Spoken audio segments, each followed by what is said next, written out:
segelintir penyidik yang tidak proper dalam menjalankan tugas, institusi yang jadi bulan-bulanan publik gitu. Hakim pra peradilan menyatakan penetapan Peggy sebagai tersangka tidak sah. Menurut hakim, polisi tidak menjalankan prosedur dengan benar. Mengapa hal ini bisa terjadi? Kita bahas bersama Kabareskrim Polri periode 2018-2019, Komjen Purnawirawan Arief Sulistianto. Selamat malam, Pak Arief. Rizka, apa kabar? Kabar baik, semoga Pak Arief sehat, kita ketemu lagi. Iya, alhamdulillah sehat.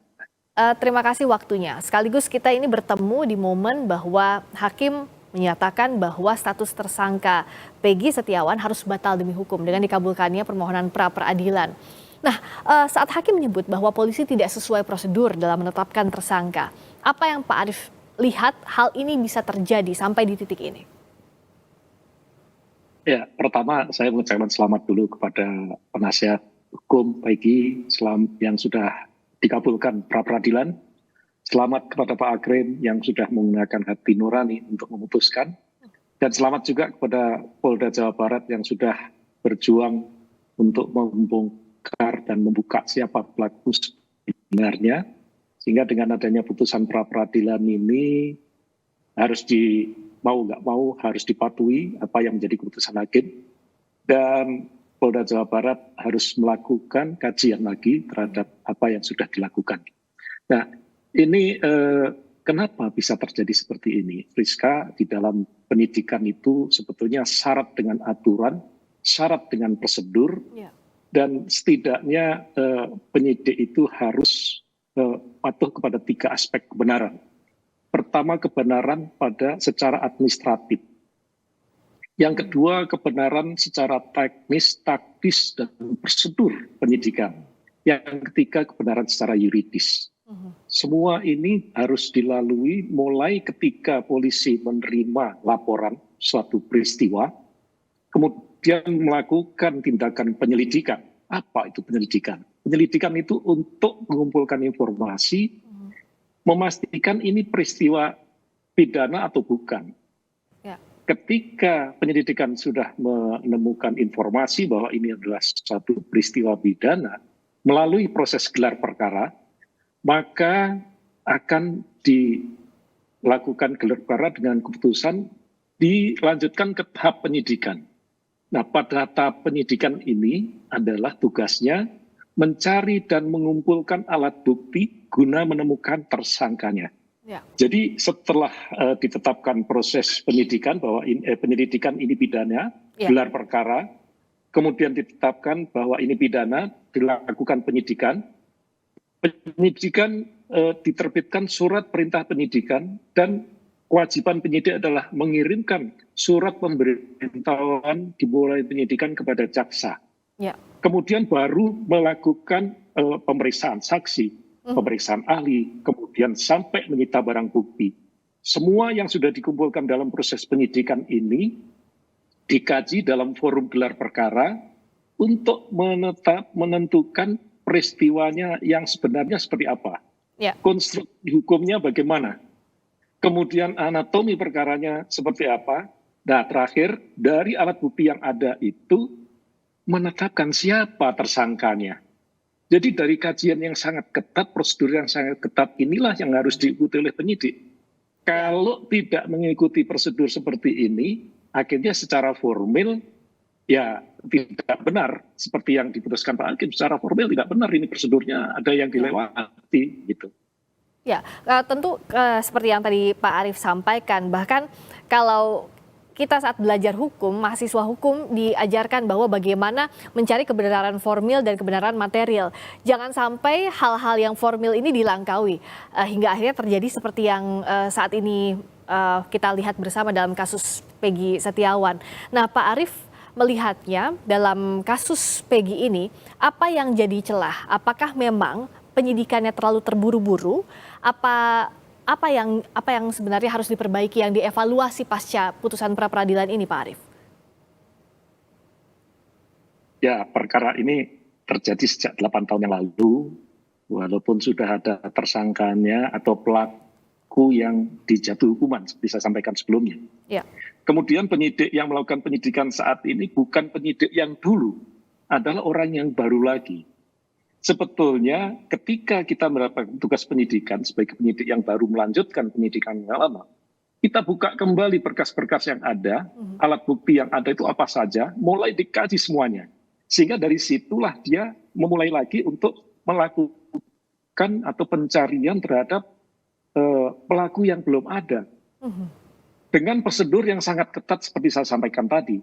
Sehingga tidak akan terjadi kesalahan prosedur. Kesalahan prosedur ini akan bisa berakibat juga kepada kesalahan orang yang ditetapkan. Bayangkan, untuk menetapkan tersangka harus melalui gelar perkara. Gelar perkara itu diuji betul alat buktinya. Lah, apakah ini dari apa yang diputuskan hakim tidak melalui prosedur, terus sehingga tersangka saudara Peggy harus dibebaskan demi hukum?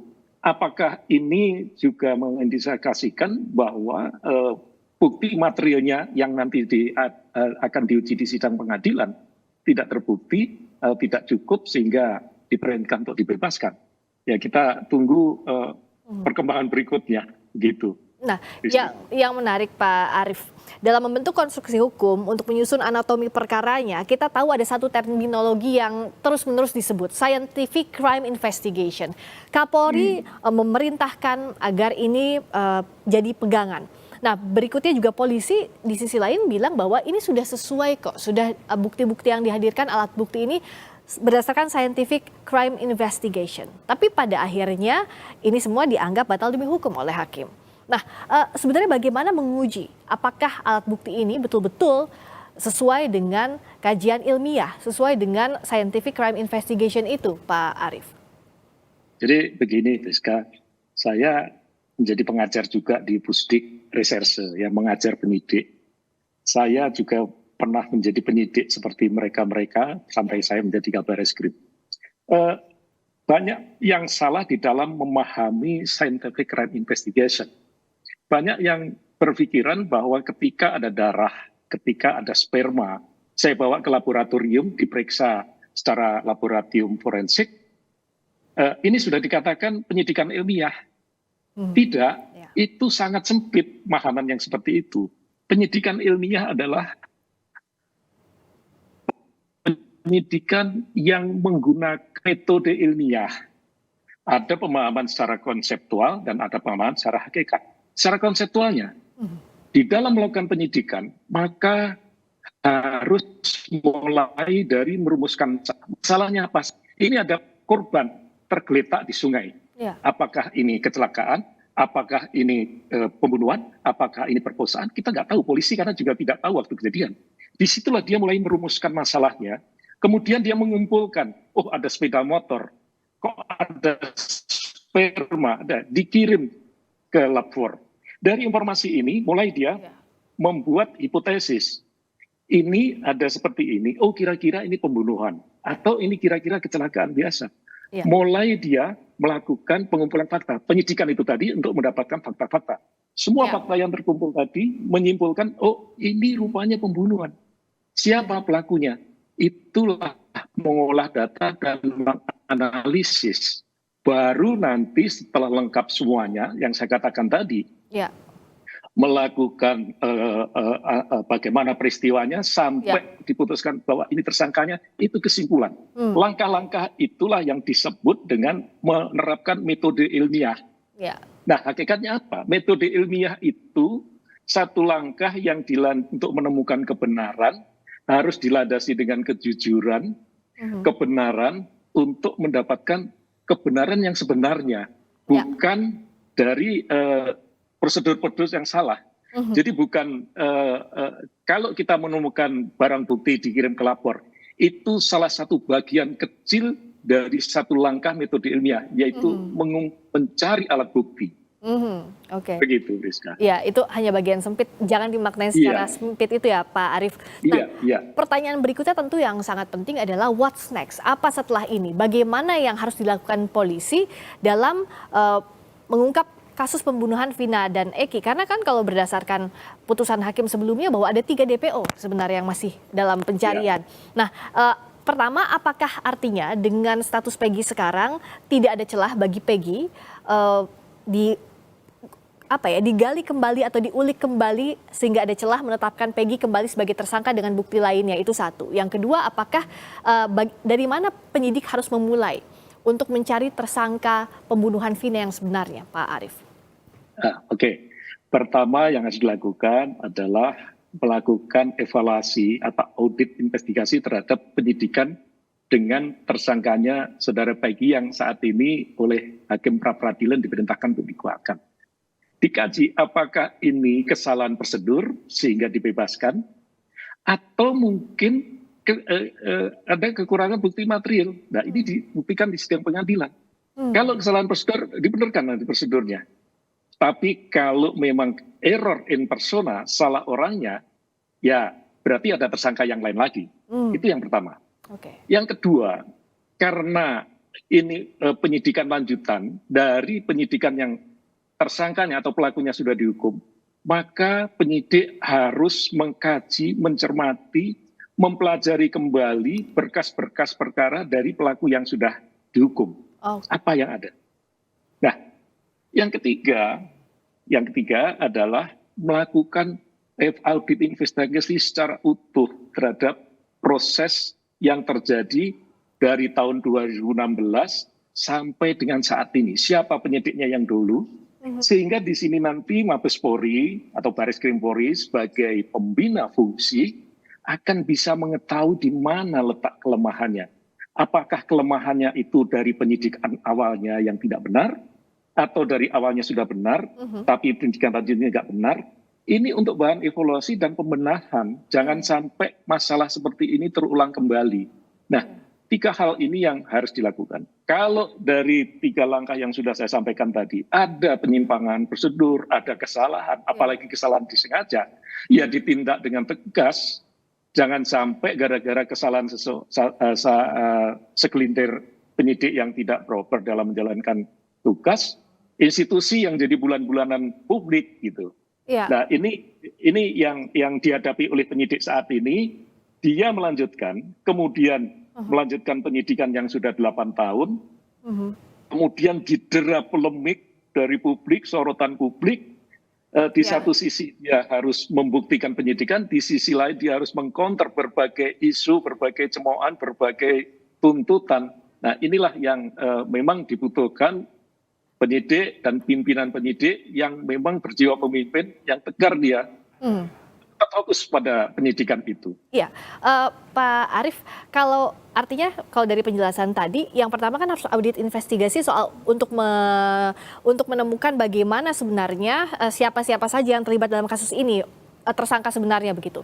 Yang kedua adalah jikalau memang ada kesalahan prosedur, ada kesalahan sengaja maupun tidak disengaja dari penyidik, artinya apakah sanksi juga bisa dikenakan terhadap penyidik? Iya, ada sanksinya. Kalau itu melanggar prosedur etika profesi, pasti akan kena sanksi kode etik. Nanti ada kelompok-kelompok perbuatannya. Kalau memang ada penyimpangan yang masuk ke ranah pidana, ya diproses pidana. Kalau disiplin, disiplin. Ada 3 setidaknya sanksi yang diberikan itu.